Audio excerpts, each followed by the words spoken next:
I'm excited to announce that we're having our biggest Christmas sale ever.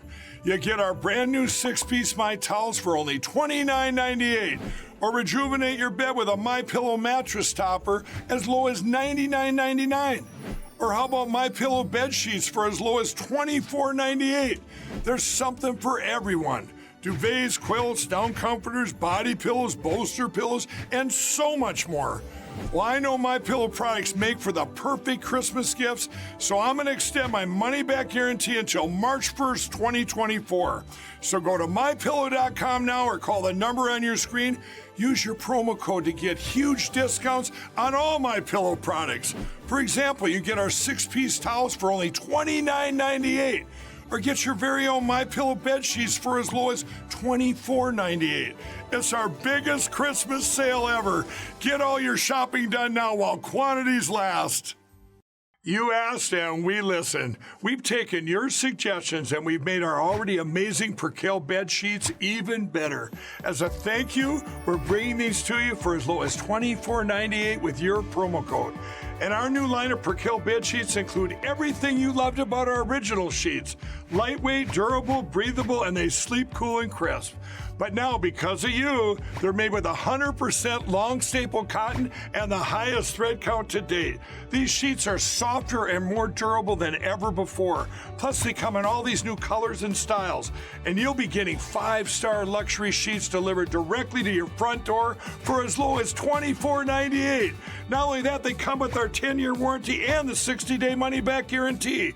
So go to MyPillow.com or call the number on your screen now. Use your promo code to save 50% or more. That's as low as $24.98. This introductory offer won't last long, so please order now.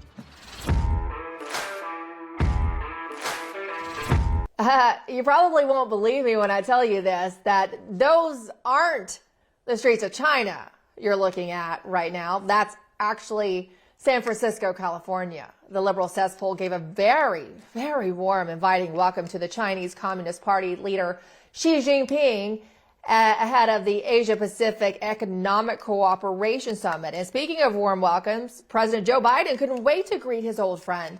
Biden grabbed lunch with Xi and his top advisors yesterday, and the two even took a stroll privately. But when Biden was later asked if he hit Xi Jinping with the hard questions, this is what he said.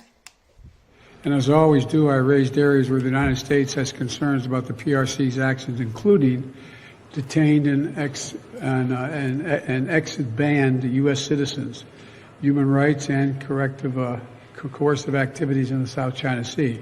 We discussed all three of those things. I gave them names of individuals that we think are being held, and hopefully we can get them released as well. No agreement on that. Joining us now to discuss all of this is Red State investigative journalist Jennifer Van Laar. Jennifer, thank you so much for being here. Not only are you a California-based reporter, but if people are familiar with your work, they also know that you report quite extensively on the CCP as well in China. So just, I want to get your takeaways from the reception that she is getting, the dynamics with Biden, and then I also want to get into Gavin Newsom. But let's start with just the dynamic of the Biden-Xi meeting.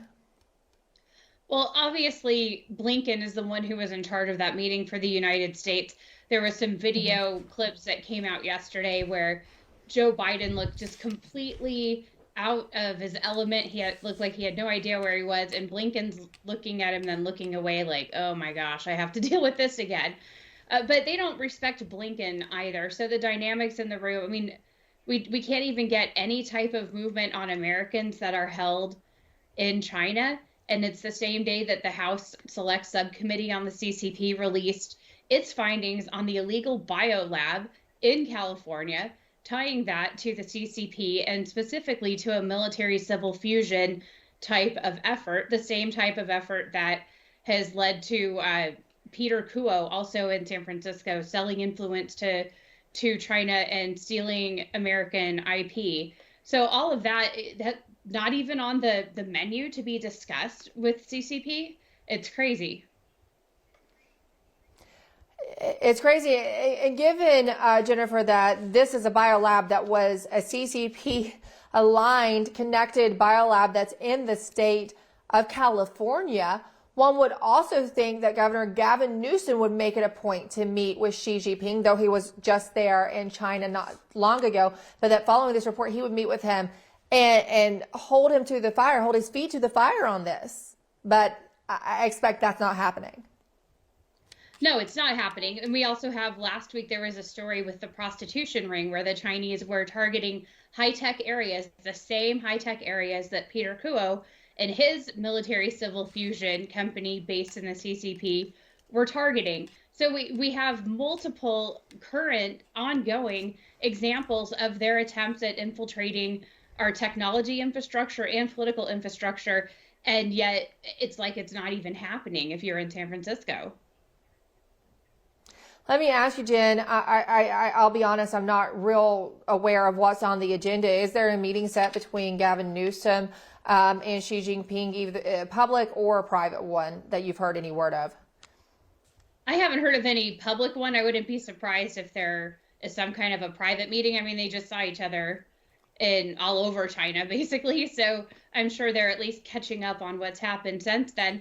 You know, one of his questions could be, well, what happened to all of the intellectual property that this man that was arrested for the Reedley Biolab, he had stolen $30 million worth of intellectual property from investors and inventors in this country, had been convicted in China, and was on the lam when he came into our country under a different name, when we already had his fingerprints under his original name. So how does all this happen? And how does someone like that get Ebola allegedly into their lab when they're a wanted criminal?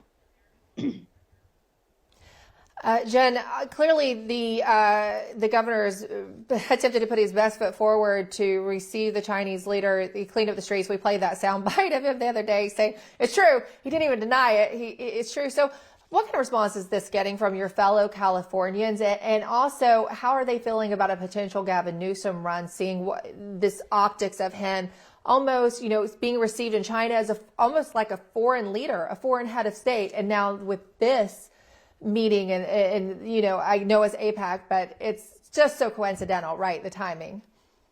Oh yeah, totally coincidental. And my fellow Californians we're kind of rolling our eyes because Gavin Newsom's been saying for 2 decades, basically, that homelessness is this intractable problem, when he's also not promising to clean it up. He's saying it's this intractable problem and needs all these resources, and yet he cleaned up the streets in a couple of days when his buddy was coming to visit. So we know he's admitted that's great that things can get done quickly. That was at DeSantis speed that he cleaned up San Francisco. So it'll be interesting in the debate that the two of them have later this month if DeSantis can hit him on these things, saying, oh, look, you can move fast when it's for a foreign leader, but what about for your own citizens? And is that something the citizens of the entire United States would look forward to under a Newsom presidency? Yeah, absolutely. You know what, Jen? I think there could be some interesting news coming forth in regards to Newsom and the potential run. I have something I'm not quite ready to report, but stay tuned for that. Real quick, we got about a minute and a half.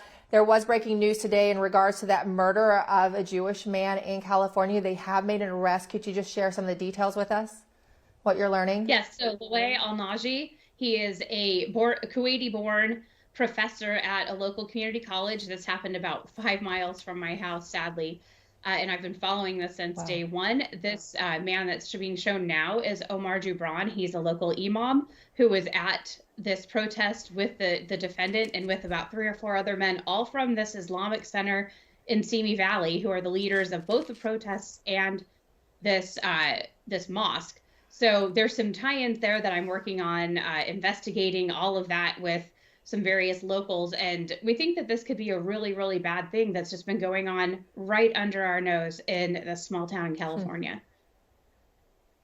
Yeah, Simi Valley is not quite exactly like the rest of Los Angeles. It is a little bit of a smaller town. Jennifer Van Laar, we always appreciate you joining us when you can, and I'll look forward to your stellar reporting on this and keeping us posted. Thank you so much for joining us today. Thank you. And you can follow her reporting at redstate.com, and she's always great about keeping us updated on Twitter. That does it for us, though, here today. Join us back here tomorrow for more Absolute Truth.